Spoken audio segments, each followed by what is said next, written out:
eu ainda continuo sendo um Deus das causas impossíveis. Ele ainda continua sendo um Deus que traz à existência aquilo que ainda não é, meu querido. Eu não conheço a tua vida, eu não sei qual é o teu problema e nem o tamanho dele. Mas eu sei que Deus conhece qual é o meu problema e qual é o tamanho do seu problema.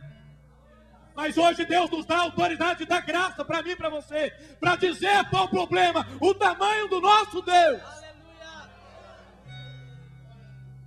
O que eu quero dizer, meu querido, é que nós temos que partir para a praticidade. A praticidade não é só nos dias de culto, um culto como esse.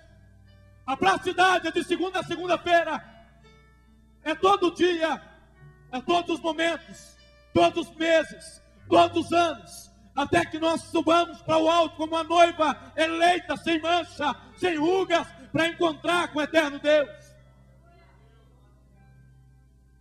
Fico observando e fico pensando e orando a Deus.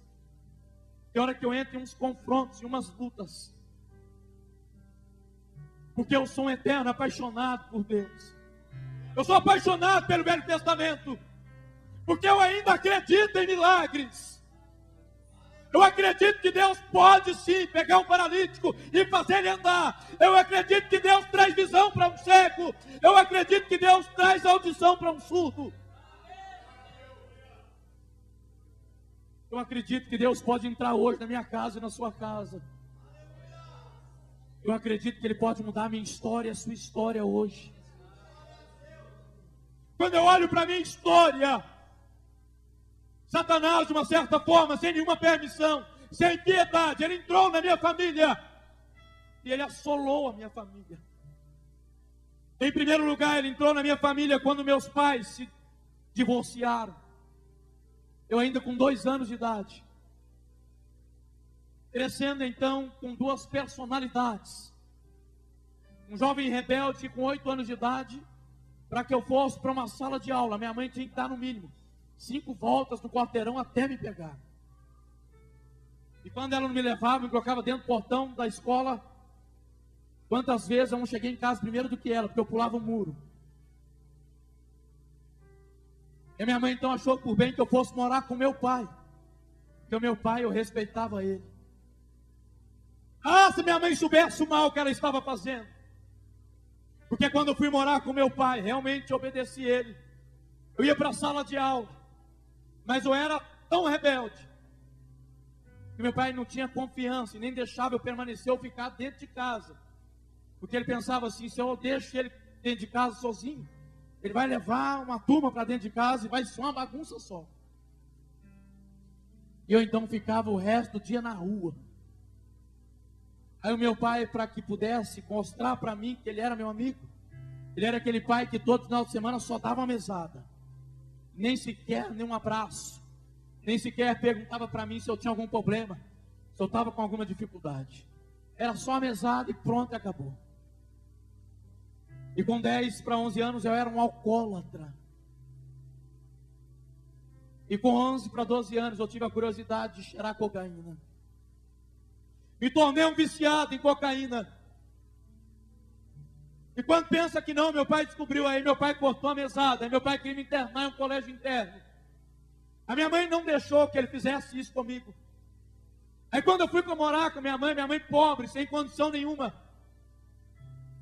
eu lembro que eu disse assim para minha mãe: eu acho que a solução para o meu problema, mamãe, é que eu me torne um traficante, porque aí eu vou ter droga para usar. Misericórdia, meu querido. Porque no outro dia, o cidadão que eu comprava droga me deu 130 gramas de cocaína para vender. E numa cidade que na época tinha 180 mil habitantes, com 14 anos de idade, eu fui instrumento de Satanás para levar o crack para lá, quase 17 anos atrás. Me tornei um viciado, cheguei a pesar 40 quilos. Fiquei 9 dias sem tomar banho, sem comer, só fumando crack dia e noite. E sabe como, meu querido? A minha mãe fazendo comida no fogão e eu na mesa da cozinha, fumando crack na frente dela. Quando eu estava lá noiado, chegava alguém para comprar droga, eu forçava minha mãe lá a entregar. Porque naquela época eu era tão possuído por demônios, que se minha mãe não entregasse, eu batia nela. Eu já escondi debaixo da cama da minha mãe, de efeito de drogas. Mas eu não sabia que a minha mãe, todos os dias, à tarde, ela sentava no portão da minha casa, uma pedra que tinha lá. E ela contava para mim que todas as vezes que ela sentava lá, subia um povo com uma Bíblia, subindo a rua, indo para a igreja. E ela falava: meu Deus, pelo amor de Deus, faça do meu filho um homem como esse. E aprove a Deus conhecesse uma casa de recuperação. Quando eu entrei dentro dela, que começaram a orar por mim, eu falei: ei, para de orar por mim, porque eu uso droga, eu não sou doido como vocês. Eu não sou maluco como vocês são. Eu lembro que um profeta disse: ei, Deus tem um propósito na sua vida. Você vai vir para cá com um parzinho de chinelinha havaiana, com a camisetinha e uma sacolinha de plástico. E eu dei risada. E naquela época eu ainda tinha um pouco de dinheiro do tráfico de drogas. Mas eu não sabia que aquela oração tinha feito um grande efeito na minha vida. Sabe qual é o efeito que ela fez? Pastor Rafael, daquele dia em diante, todo tipo de droga que eu usava não fazia efeito. Eu comecei a ficar doido, eu entrei em parafuso, porque a droga não fazia efeito mais em mim. E o Espírito Santo começou a falar no meu ouvido: ei, vai para aquele lugar, porque eu tenho um propósito na tua vida. E teve um dia que aquela voz falou tanto no meu ouvido que parecia um gravador estragado. A minha mãe saiu de casa e eu não aguentei. Eu falei: Deus, se o Senhor é Deus mesmo, se o Senhor é um Deus que de fato aquele homem falou que muda a minha vida, então muda a minha vida. Eu caí de joelho no chão. E há muitos anos eu não chorava como eu chorei naquele dia. E quando eu levantei, que eu caí em si, um peso tinha saído dos meus ombros. Em seguida minha mamãe chegou e falei: mãe, liga lá para o tio e fala para arrumar aquela casa lá, porque eu vou para lá.